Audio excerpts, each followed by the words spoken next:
tanto la gente de Lamón como Sin de Hogar participamos en estas jornadas de puertas abiertas de Lamón, donde nuestras compañeras nigerianas cantaron gospel, las bolivianas señalaron sus poesías, bueno, estuvimos en Radio Paquita, bueno, hemos hecho un montón de cosas juntas.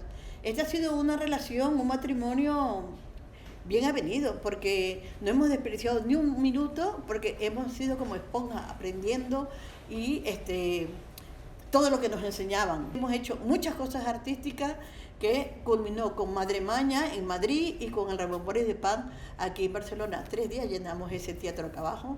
O sea, podemos ser artistas, aunque nos digan artistas emergentes, pero a mí me ha encantado esa experiencia, esa transformación, porque no hemos dejado de hacer política, no hemos dejado de trabajar en colectivo, porque el arte ha sido nuestra herramienta de trabajo, poner nuestro patrimonio intelectual y nuestro patrimonio cultural sobre la mesa.